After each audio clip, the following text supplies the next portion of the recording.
Assalamualaikum students.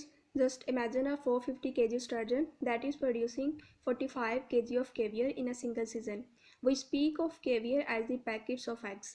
तो एक जो फिश है वो 45 kg एग्स सिंगल सीजन में प्रोड्यूस करी है। तो सारी की सारी फिशेज हमारे पास ऐसी हैं जो बहुत ही ज़्यादा नंबर ऑफ़ एग्स जो हैं वो प्रोड्यूस करती हैं। वो इसलिए कि मैरीन इन्वायरमेंट में एग्स की जो डेवलपमेंट है बहुत ही ज़्यादा टफ होती है। कुछ ऐसे एग्स हैं जो फर्टिलाइज नहीं हो पाएंगे, कुछ ऐसे फर्टिलाइज्ड एग्स भी होंगे जिनको वेव्स और टाइड्स स्मैश कर देंगी, और कुछ ऐसे एम्ब्रियोज जो होंगे वो प्रीडेशन में चले जाएंगे। तो इस तरह जो है वो फिशेज़ अपने सर्वाइवल को मेंटेन के लिए इतने ज़्यादा large number of eggs produce करती हैं। तो आज हम फिशेज़ के अंदर ही रिप्रोडक्शन एंड डेवलपमेंट के प्रोसेस को डिटेल में स्टडी करते हैं। तो सिर्फ और सिर्फ large number of eggs produce करना ही सिर्फ एक ऐसा मेथड नहीं है जिससे फिशेस फर्टिलाइजेशन को इंश्योर करती हैं, बल्कि कुछ फिशेस इस तरह का मेटिंग बिहेवियर भी शो करती हैं और नेस्टिंग बिहेवियर भी शो करती हैं जिससे जो फर्टिलाइजेशन है वो इंश्योर हो सके, और इसके अलावा ऑफ स्प्रिंग की डेवलपमेंट को भी इंश्योर करने के लिए। अब अगर हम सबसे पहले मेटिंग को देखें तो मेटिंग जो है वो कुछ फिशेस के अंदर लार्ज स्कूल्स के अंदर होती है। अब स्कूल्स का मतलब ये नहीं कि आपके स्कूल के अंदर होती है, मतलब ये के लार्ज जो काफ़ी ज़्यादा जो ऑर्गेनिजम्स हैं, जो अडल्ट हैं, वो एक जगह पे जो है वो गैदर होंगे और गैदर होने के बाद अपने स्पर्म्स या जो एग जो हैं वो रिलीज़ करेंगे। तो फॉर एग्जांपल मेल जो हैं वो एक जगह पे गैदर हुए हैं, उन सब ने अपने स्पर्म्स को रिलीज़ किया। स्पर्म्स को रिलीज़ करने के साथ साथ वो रिलीज़ करेंगे स्पॉनिंग फेरोमोन्स।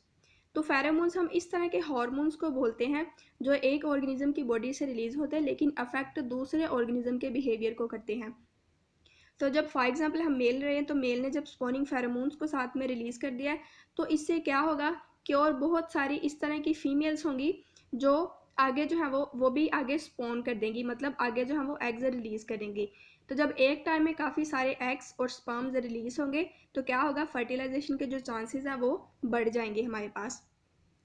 आगे हम देखें तो ज़्यादातर फिशेज जो है वो ओवीपैरस है। ओवीपैरस मतलब एग लेंगे और एग के अंदर ही जो योक है वही यंग जो डेवलपिंग एम्ब्रियो होगा उसकी नरिशमेंट करेगी।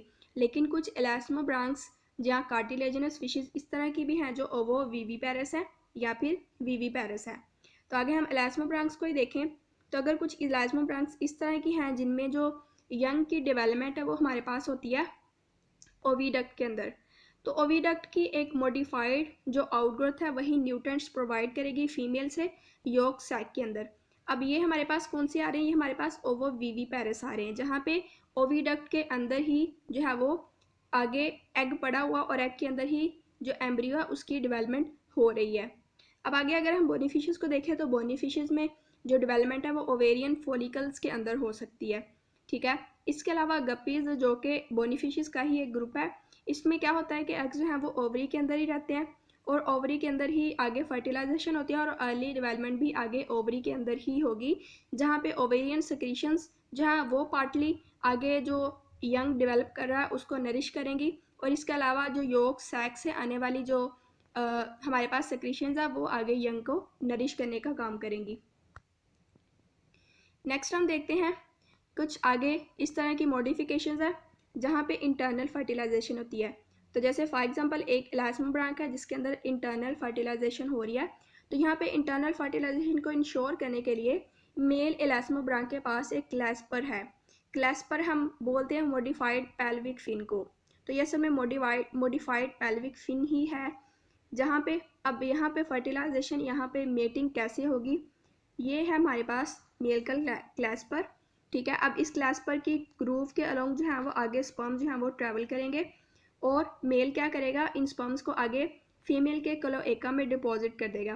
तो इस तरह जो है वो इंटरनल फर्टिलाइजेशन होगी, यानी कि large number of eggs fertilise हो रहे हैं फीमेल की रिप्रोडक्टिव ट्रैक के अंदर। तो इस तरह इसका मतलब है कि जो ऑर्गेनिज्म इंटरनल फर्टिलाइजेशन करेंगे वो वाली fishes less number of eggs produce करेंगी।